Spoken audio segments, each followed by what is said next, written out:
Imana ikwemeye, iyo yakubonye ikakwemera, ikwemeza n'abandi. Rero ntuzashakishe gukorera kugerageza kugira ngo mbega ushake gukurura amaso y'abantu ngo hanyuma noneho wibaze ngo niwe Imana yemera. Oya.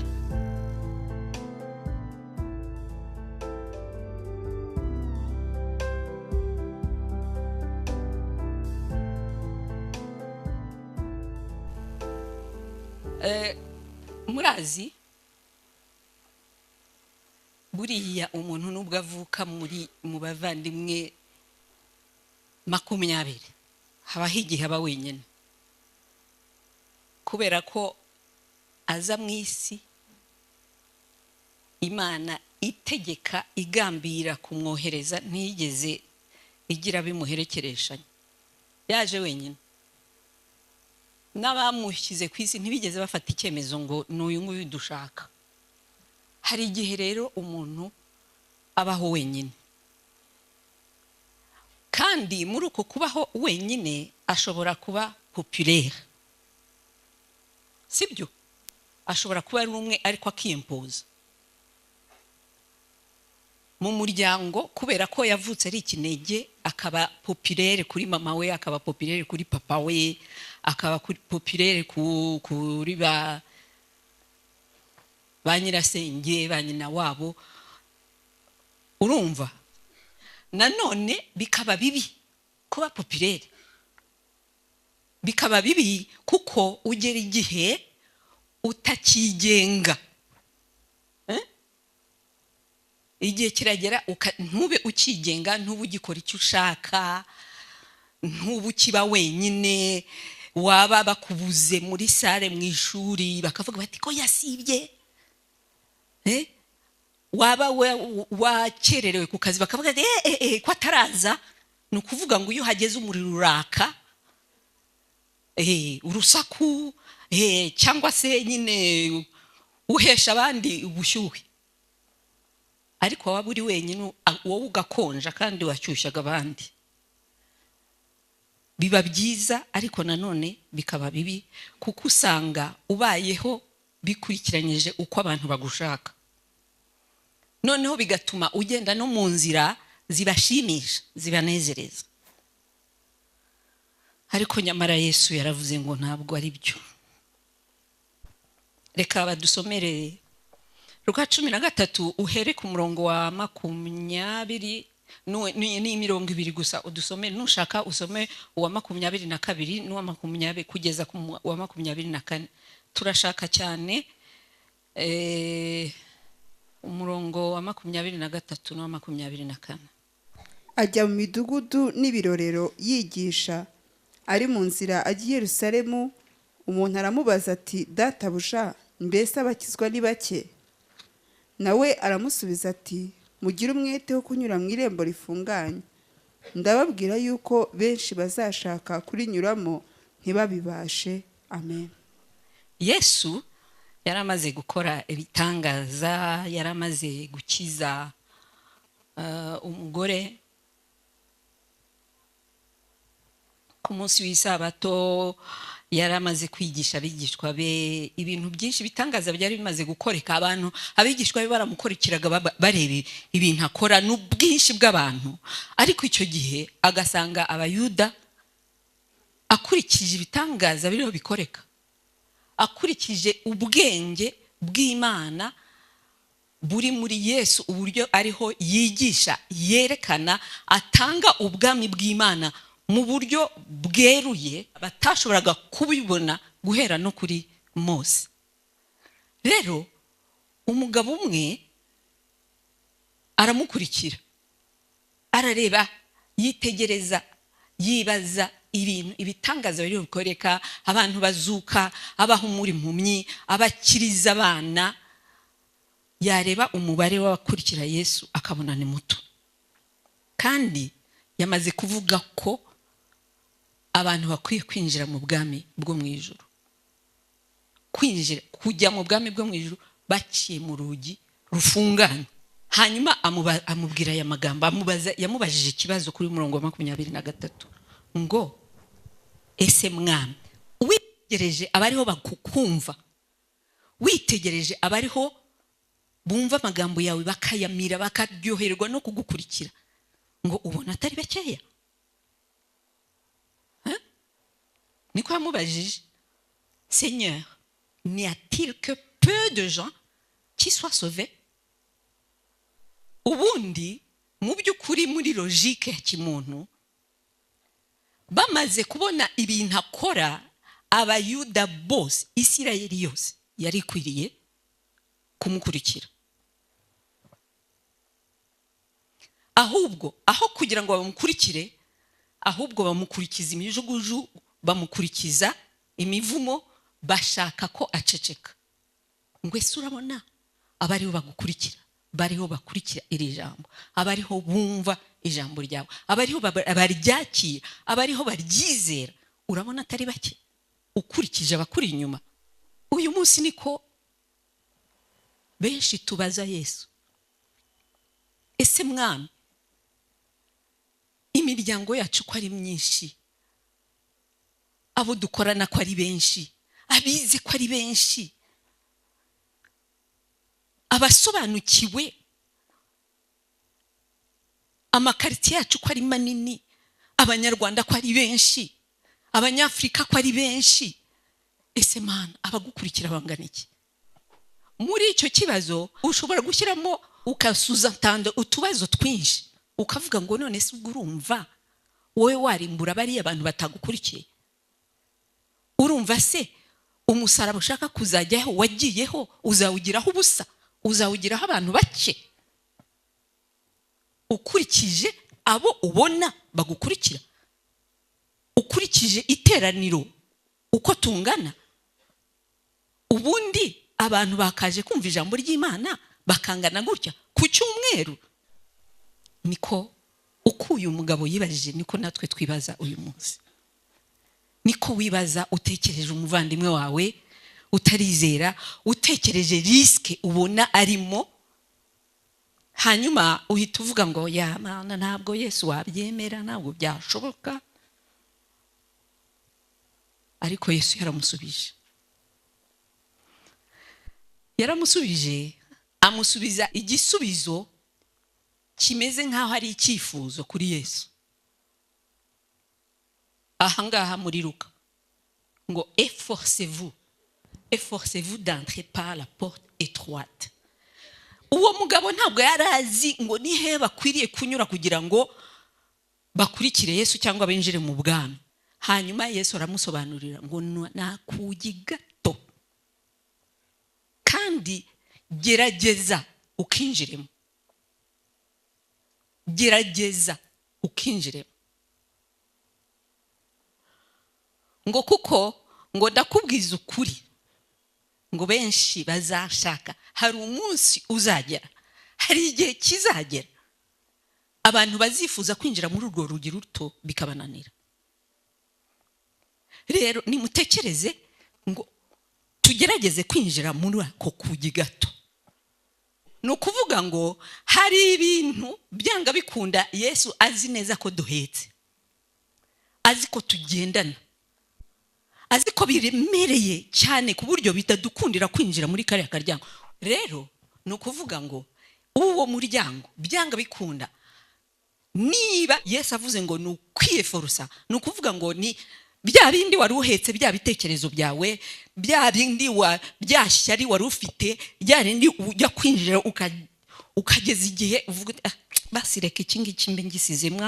Abantu bahunga mwarababonye, mumaze kubona iyo abantu bahunga, ubundi kenshi umuntu yahunga yifuza guhunga n'inzu ye yose, ariko bigera igihe n'umwana yabyaye ayoberwa aho yasigaye, tellement agera aho hahandi bavuga ngo amagara atererwa hejuru, buri muntu agasigara asama aye wenyine. Ntuzamenye aho umwana yaguye, cyangwa se umwana ntazamenye aho ise yaguye. Uko niko kuharanira kwinjira mu bwami bimeze. Hari umunsi nari ngiye kuza, hari haba kwa kabiri haba amasengesho y'urubyiruko. Noneho nari ndi mu rugo numva banjemo, numva ashatse kuza kubana nabo, ariko nkumva simfite ikintu nababwira. Umwana twari turi kumwe ngo ntabwo wakibura rwose, numva ntacyo nabona, naza nanjye nkaba urubyiruko ngo reka. Noneho ndibaza ariko wamugani ngiye ko numva mbyifuza nababwira iki, nkumva ntacyo mfite. Hanyuma amaze kugenda we, numva amagambo araje menshi cyane ku rubyiruko. Noneho uyu munsi ndiho ntekereza kuri iyi message, numva ayo magambo nanone Umwuka Wera yampaye kuri abo bana yongeye kungarukamo mu buryo bw'imbaraga.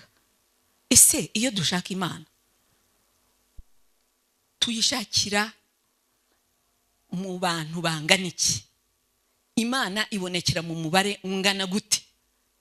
Ese kugira ngo Imana imvugishe, kugira ngo Imana insange, kugira ngo Imana inyishimire, nkwiye kuba ndi hagati y'abantu bangana iki? Nibyo navuze ngo kenshi hari igihe tuba populaire, turi umuntu umwe, cyangwa se ntitumenyekane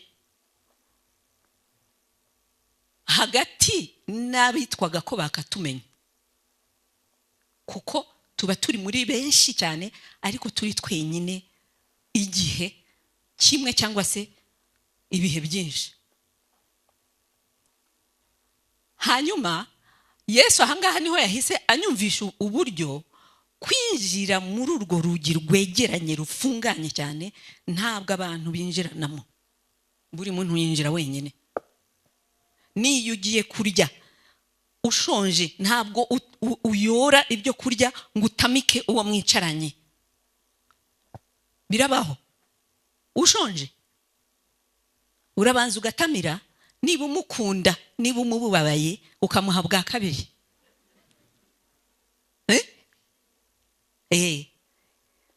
Kandi rwose niko bikwiye kumera, kuko kugira ngo nkunde longe nkwiye kubanza kwikunda kugira ngo ngire ishusho yo kumukunda. Siko bimeze? Udafite ishusho y'urukundo ntawe ushobora gukunda.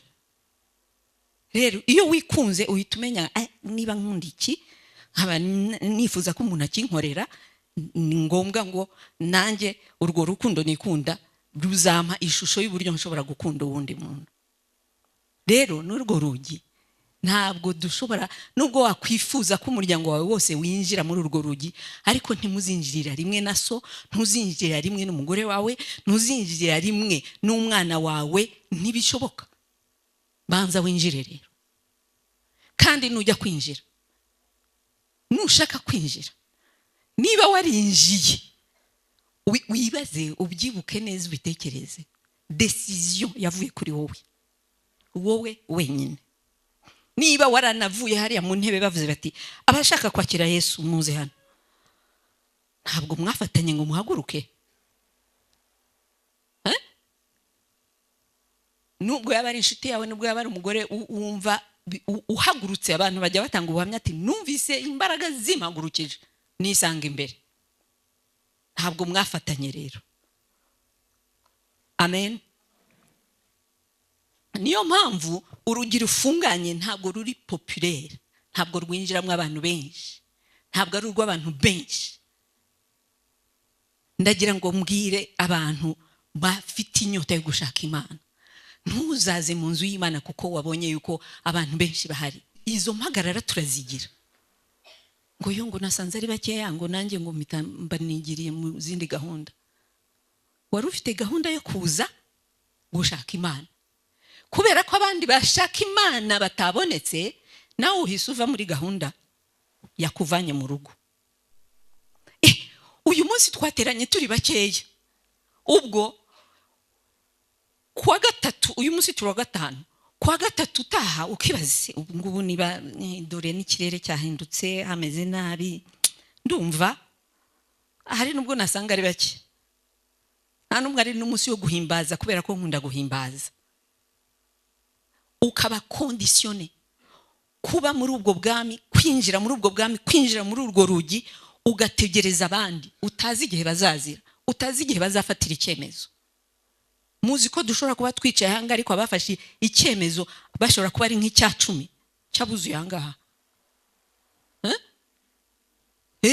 None se Yesu uyu mugabo amubaza, ntiyari ari kumwe n'abigishwa bamukurikiye? Ntiyari ari kumwe n'abandi bashakaga ibitangaza?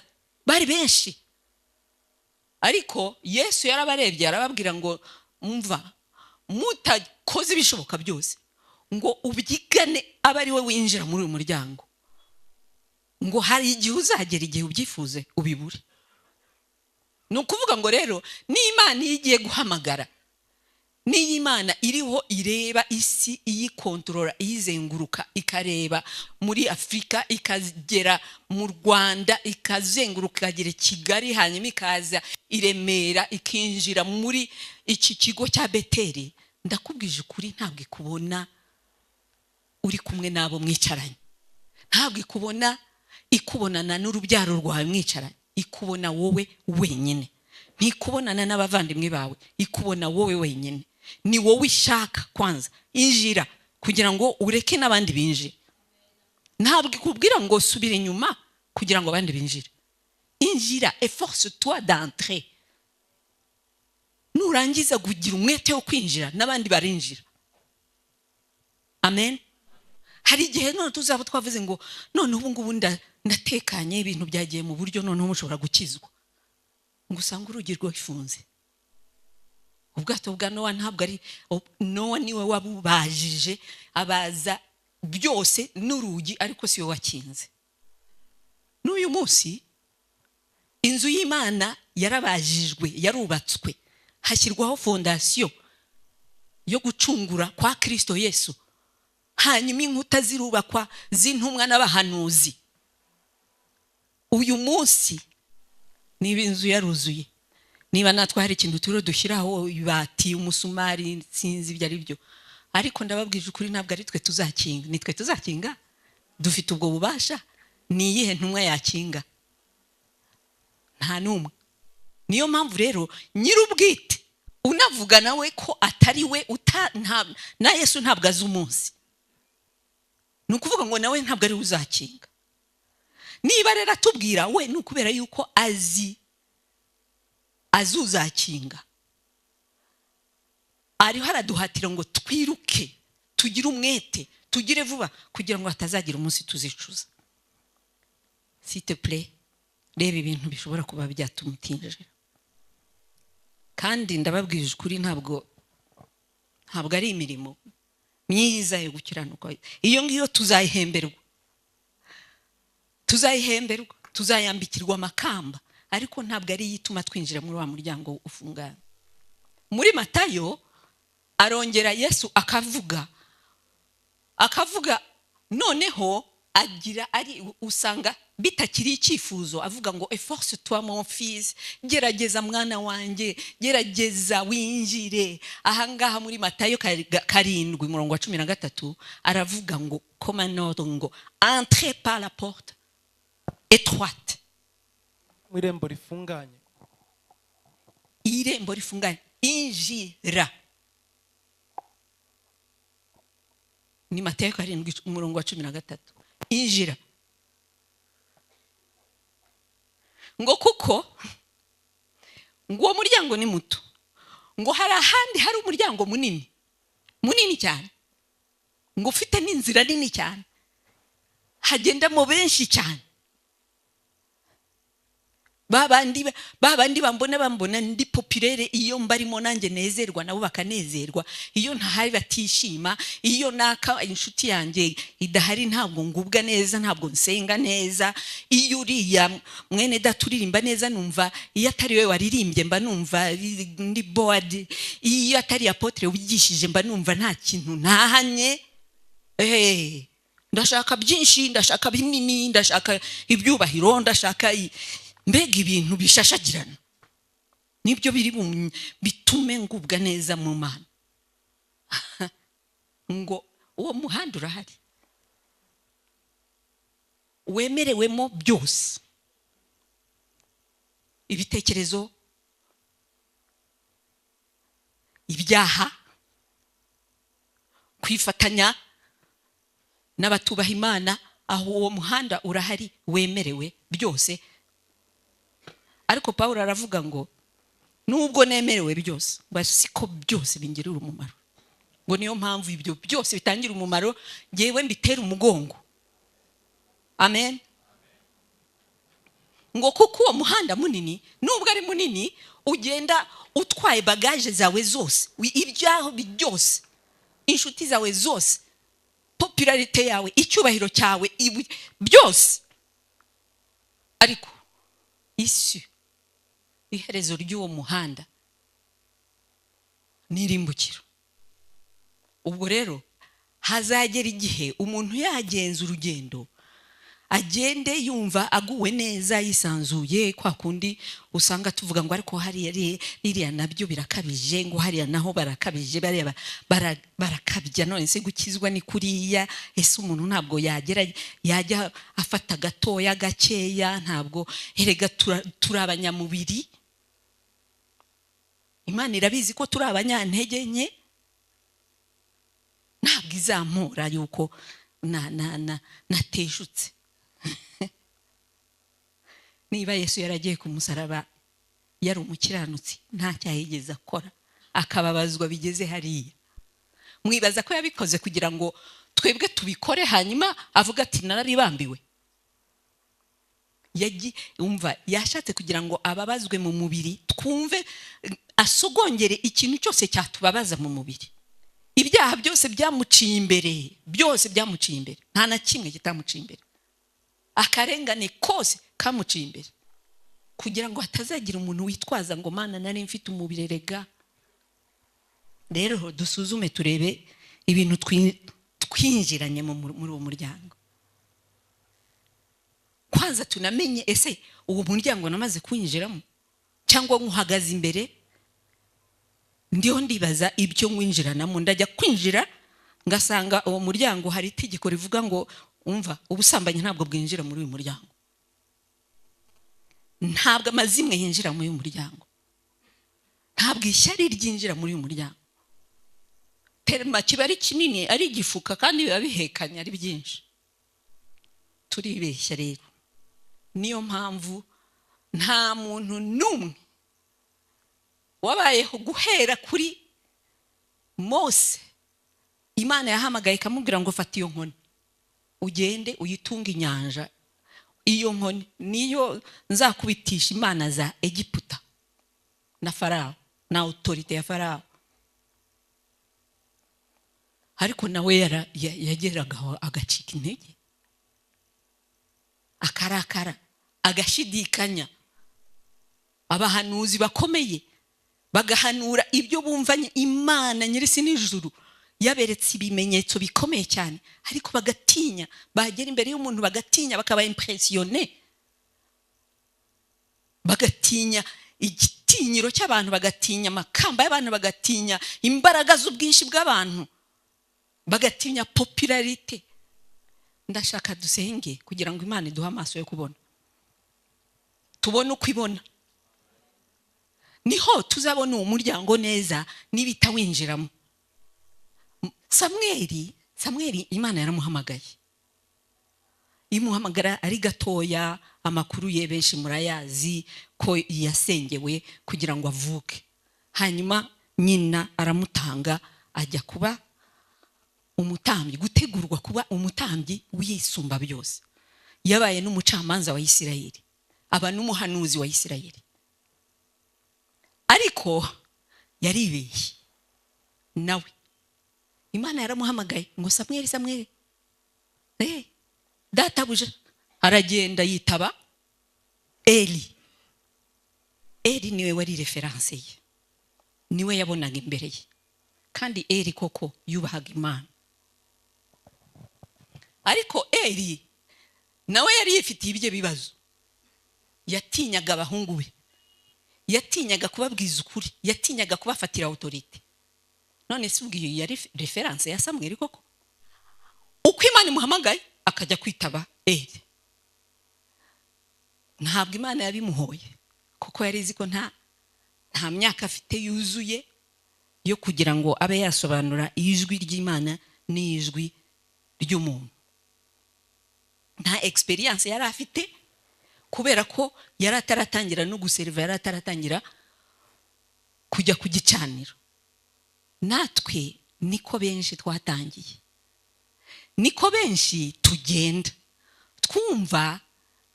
Iyo dufata urugero nk'abinginzi baje mu masengesho, akaza bavuze Pasteur Celestin na Pasteur Clotilde n'abayobozi b'inginzi, ariko juswe nubwo abapasteri nabo bijya bibashyikira, akaza aje gushyigikira abinginzi, akaza agasangamo abantu batatu, ntabwo muhita mwikanga bigenda bite ngo habe hari abantu batatu mu bantu 30, ugahita wumva ucitse intege. Ariko kuko bafite experience bakumva ntabwo bapfa kugenda. Hari undi rero ushobora kuba akiri muto muri uwo murimo, arakijijwe, yubaha Imana, ariko aracyakeneye umuriro wa benshi. Ndashaka kwinjira mu muriro abandi bacanye. Urazi iyo ugeze mu nzu idacanye, amatara yose yazimye, mwibaza uko bimeze. Mu cyaro rero bacanaga muziko, sibyo? Muziko bagacana inkwi zigashyushya mu nzu, hanyuma ukagenda ufata igiti ureba ugira gutya. Umwana ngere ndabyibuka kuko twarabibonye, ukagenda ugira gutya, mama yagutumye ngo genda ushakire, ntacyo mbona, ukabanza kubeshya ngo ntacyo mbona. Iyo byagendaga gutyo wahitaga ukomandinga abo barumuna bawe utegeka urusha imbaraga, muze tujyane, baradutumye twese kugira ngo bagutinyure nyine ugende. Nari mfite umuvandimwe yajyaga tubeshya ngo bamutumye nko hanze ngo ngwino ngo mperekeze ngo nzatarura ejo. Gutarura murabizi? Ibitoki. Iminsi yose agahora tubeshya ngo nzatarura ejo, tugategereza. Umurevolutionnaire umwe mutoya muri twebwe nibavuga ngo ntabyo yataze, ngo maze kubitubwira inshuro nyinshi cyane, ntabyo gese nzasubira. Ubwo rero urumva ubushyuhe na presence yacu niyo atumaga ashobora kujya ahantu hamutera ubwoba. Ibaze no gukorera Imana ugasanga dufite ubwoba, turashaka kubona abandi batwuzuraho. Kandi iyo uje nubwo mwaba muri 500, ni wowe ibona, ni wowe yumva, ni wowe ishaka kumva ibyawe, ni wowe ishaka kumva umutima wawe, ni wowe ishaka kumva ibyishimo yifitiye. Nukuri Samweli rero nawe urumva ko experience yo mu bwana yagaragaje ko ariho akomfonda Imana n'abantu. Hanyuma ntabwo byagarukiye aho. Samweli wa mbere igice cya 16, naho avec toute l'expérience qu'il avait, n'ubusaza bwe no guhanura kwinshi no kubona mu mwuka, kuko yari yarabonye Sawuli. Yari yarabonye Sawuli atamuzi. Imana iramubwira ngo uri Abisirayeli bategetse bashaka umwami, dore nguriye, mufate harimo umusukeho amavuta. Ibyo yari yarabibayemo. Yari yaranamubwiye, amaze kumubwira ko ari uzaba umwami, aramubwira ati nikibi guhamiriza uraza kubona ibimenyetso 3 nutaha. Koko Sawuli arabibona, ariko Imana imaze kwanga Sawuli ibwira Samweli ngo ndamwanze, uriya ntabwo akiri umwami wa Isirayeli. Samweli wa mbere igice cya 16, ushatse wadusomera guhera ku murongo wa 7, umurongo wa 7 ugeze kwa 13.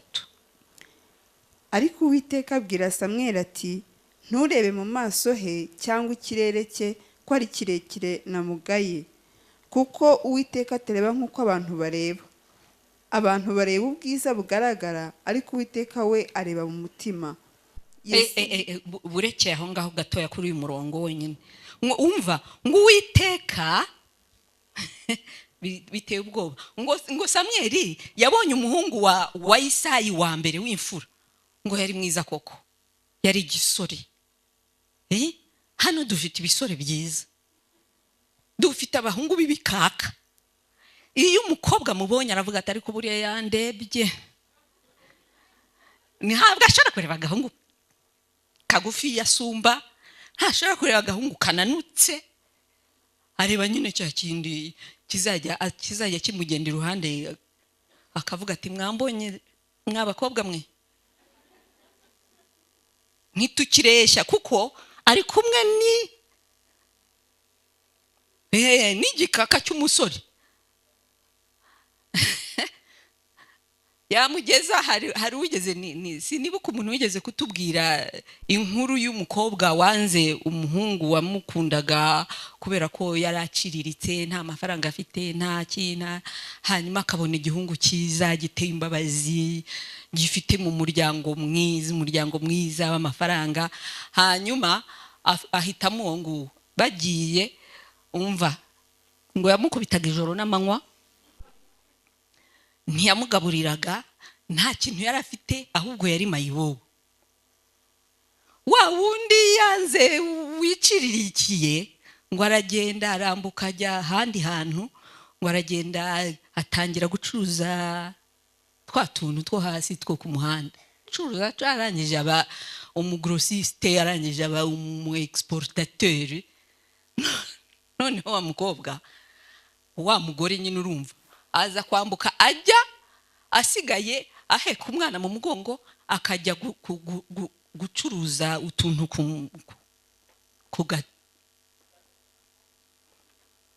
sinzi ukuntu rero yaje kugwa ku mutahe. Noneho ajya kurangura hahandi kwa wa wundi, agiye kurangura, sinzi ukuntu rero ngo kimodoka kirahagarara, aramureba wa mugabo aramureba mu modoka, niwe se siwe. Arangije ava mu modoka aragenda, mada uraho? Aturaho. Aramureba, wamenye? Atoya. Ati injira mu modoka. Ati none se ucumbika? Ati nyine ndahita nsubirayo ncumbika ahantu. Arangije aramubwiye ati noneho, ati ngwino nkwereka aho ujya gucumbika. Amujyanye we, mujyanye abwesanga amatara taje, mujyanye mu cyumba, abwira madamu we ati gire neza umuhe bikwiriye nuko. Arangije bukeye mu gitondo amupakira ibitenge, amupakira ibintu, ati mbega umugira neza mbega.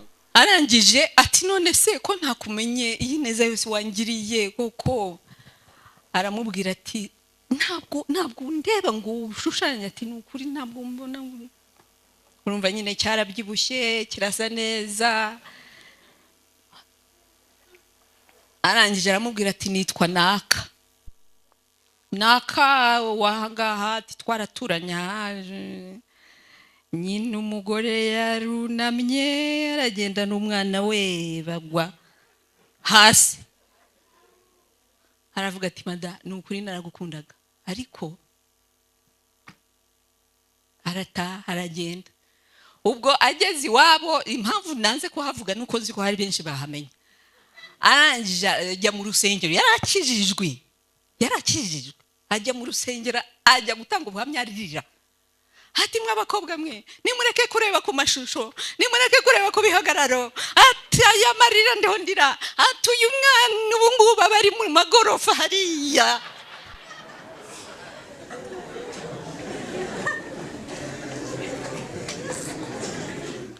Les apparences. Ndababwije ukuri, birababaje. Turibeshya cyane. Nubwo twibeshya ubwacu ku giti cyacu, ariko turibeshya no ku bintu no ku bantu. Twibeshya uko Imana igenda, uko ivuga, uko ikora. Turibeshya cyane ngo nta kintu kibeshya nk'umutima w'umwana w'umuntu.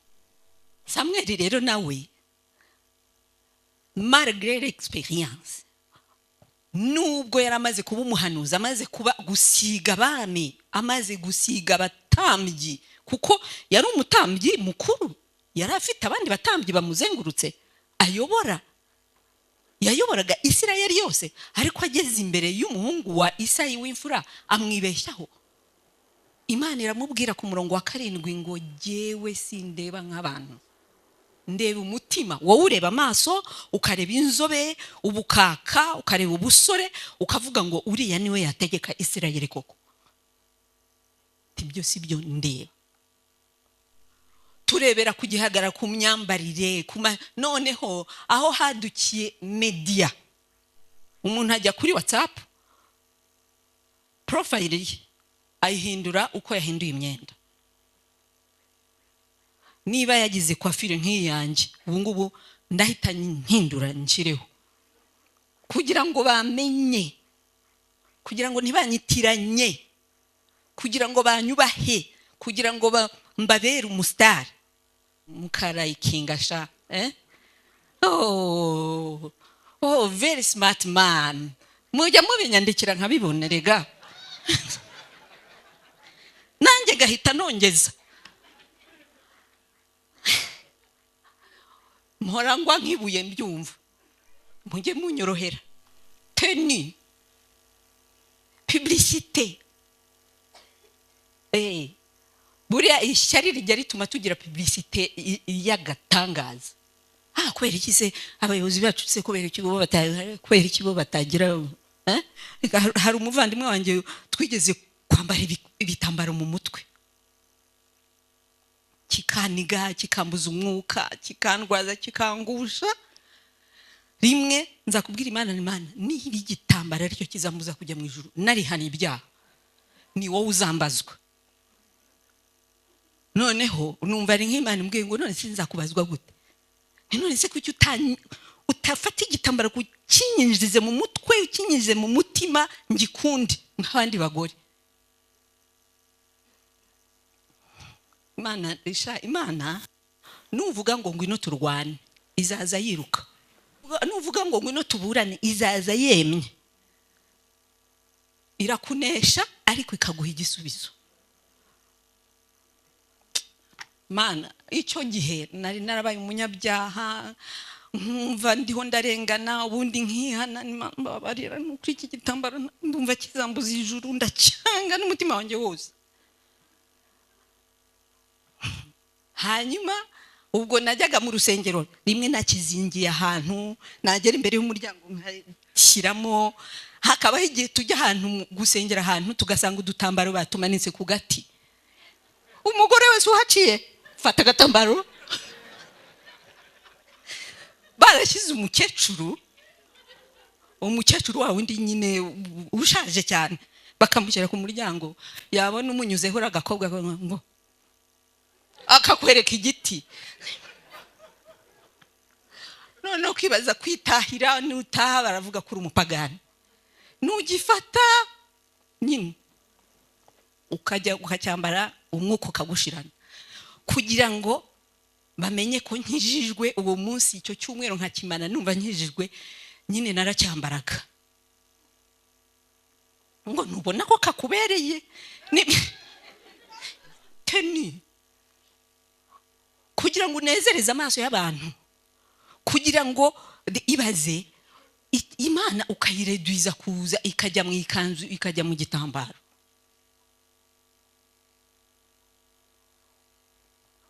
Ukuntu dusenga ukasanga urigana ubundi muntu kuko wamubonyemo imbaraga n'umwuka wera, ukamwigana buryo asenga.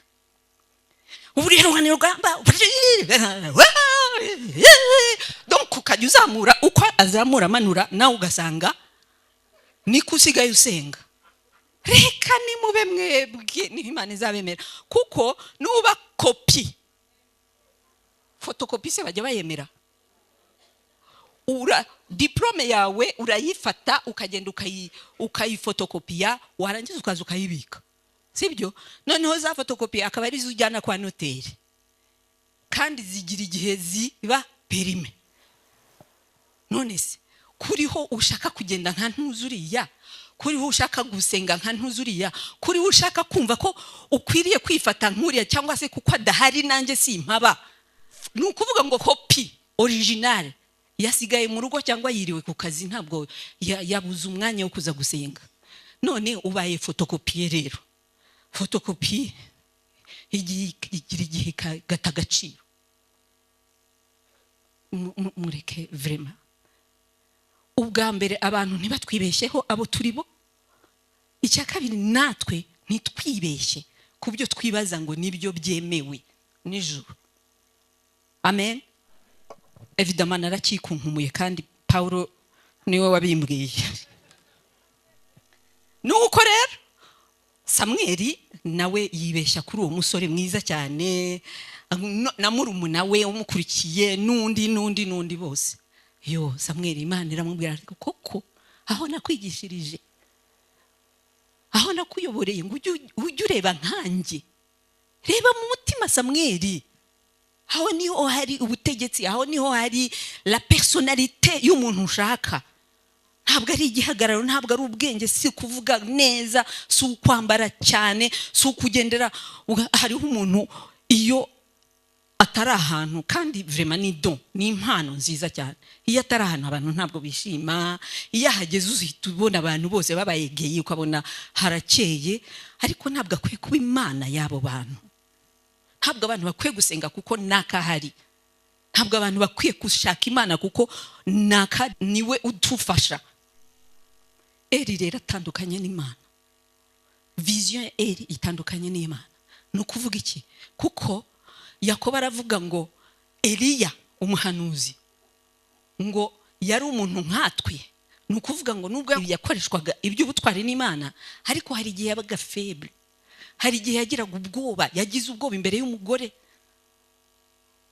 Nukuvuga ngo na Eri umutambyi nawe yari umuntu wanibeshye cyane, bituma n'abana be bapfa nawe arapfa, bapfa nabi. Kuko yatinye umuntu, yatinye igihagararo cy'umuntu, yatinye imbaraga z'abahungu be, hanyuma asuzuguza Imana ya Isirayeli. Rero Eri ntidukwiriye guhagarara ngo turebe uko impression yacu, uko twibaza ko Imana ariko ikwiye kutubona, ngo twibaze ko ari kwitubona. Amaso yacu, ibitekerezo byacu bitandukanye n'iby'Imana kure. Muri iki gice cya Samweli ngo nuko aramutumira amujyana mu nzu. Yari umuhungu, aha bariho baravuga Dawidi. Abandi bahungu bose Imana yari yabanze, ariko Samweli yari yabakunze. Bavuga rero ukuntu yasaga. Biratangaje ngo yari umuhungu w'inzobe, ufite uburanga kandi w'igikundiro. Abambere siko bari bameze. Ukuvuga ngo nkuko Samweli yabaye muri confusion, natwe dushobora kuba muri confusion. Ibintu bibiri bishobora kuba ari byiza, bishobora kuba ari iby'igikundiro, bishobora kuba ari iby'imbaraga, ariko kimwe cyemewe n'Imana, ikindi kitemewe n'Imana. Abantu babiri bashobora kuba bari ku rusyo rumwe, bashobora kuba bari mu murimo w'Imana umwe, bashobora kuba bose ari abaririmbyi, bashobora kuba ari abapastori, bashobora kuba ari ab'inginzi, ariko umwe yemewe n'Imana, undi atemewe n'Imana. Rero nukuvuga iki? Nukuvuga ngo dusabe umwuka w'Imana kugira ngo abe ari utuyobora kuva muri iriya confusion, kuko ushobora kubona abantu babiri bagenda kimwe, bakora kimwe, bataniganana, ariko umwe ariho umwuka w'Imana, undi atari umwuka w'Imana. Kuko n'uyu musore Dawidi nawe yari mwiza nk'abakuru be, yari uw'igikundiro nk'abakuru be, ariko hari ikintu batasaga. Hari ikintu yabonye muri Dawidi atabonye muri bakuru be, ngo yari afite umutima yishimira, yari afite umutima ukiranuka, yari afite umutima w'intwari, yari afite, murazi yagize periode yo kuba forge, kuba ahantu ha wenyine. Nicyo gituma nuza mu rusengero ugasanga intebe zose zirarangaye. Ntuzatinye gufata intebe yawe ngo wicare ngo ubwire Imana ngo Mana umbone nkuko wabona iteraniro ryose ryuzuye ahangaha. Izakumva cyane gusumbya igihe ushobora kuyihamagara uri muri rusange rwa benshi. rero ikintu yasanganye Dawidi abandi batari bafite ni umutima ukiranuka, ni umutima uyikunda. Uwo mutima rero ntabwo mbizi, birashoboka ko yanabaye foruje muri ririya shyamba inyuma y'intama, ahantu yari izore, ari wenyine, atari populaire, ahantu yari afite imbeho, ahantu yahoraga n'uruzuba ruteye ubwoba, intama zimukandagira zimutera amahembe, ahura n'amadubu n'intare n'ibindi n'ibintu byose bya wenyine, akirwanirira, akikoca. Imana aho niho yamusanze, yavuga ngo ndagukunze wa gasore we, nubwo uri wenyine, nubwo naso atakwitaho, ntabwo se mubyumva. Yamubwiye ngo zana abahungu bawe bose, arabazana. Ntiyamugata ariko hari akandi mfite kari mu ntama, reka da, nigeze akavuga. Yakavuze kubera ko Samweli yabaye muri confusion, yavuga ati none iyi Mana yo abahungu bose bara, biba ngombwa ko amubaza nta wundi se ufite, abona kukibuka. Rero ntuzi umva, popularity ntabwo ari yivuga ngo Imana irakwemera. Ushobora kutibukwa, ushobora kuba udafite amaso akurura abantu, ariko umutima wawe ukurura Imana. Kandi Imana iyikwemeye ikwemeza n'abantu. Imana yemeye Dawidi, imwemeza ise, imwemeza bakuru be, imwemeza Isirayeli yose, kugeza igihe imwemeza na Sawuli. Sawuli aramutinya, ahinda umushyitsi, ya presence ye ikamusaza, agashaka kumwica. Imana iyikwemeye, iyo yakubonye ikakwemera, ikwemeza n'abandi. Rero ntuzashakishe gukorera, kugerageza kugira ngo mbega ushake gukurura amaso y'abantu ngo hanyuma noneho wibaze ngo niho Imana yemera. Oya, emeza Imana, Imana nayo izakwemeza abandi.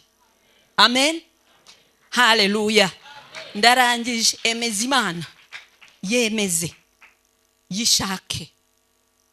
Umva, nubwo wavuga ngo umva ntabwo banzi n'izina,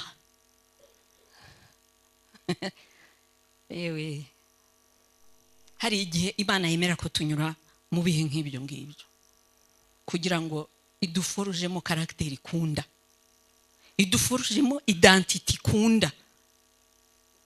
Hariya utamenywa, hariya utitabwaho, hariya utemerwa, wa muririmbyi we, aho niho Imana iguforujira. Aho niho iguforujira, kuko uhita ubona ko ntabwo uriho impression uyu ni we impression n'uyu nguyu. Aho nyine uravuga ngo Mana, ko abandi batabona ko mfite ibintu muri jewe, batumva ko hari impano mfite, Mwami wowe urayizi, urayemera, ureke Imana bari uyibona, uzirebera iyo ubwaye niza gushyira ku kanunga hejuru.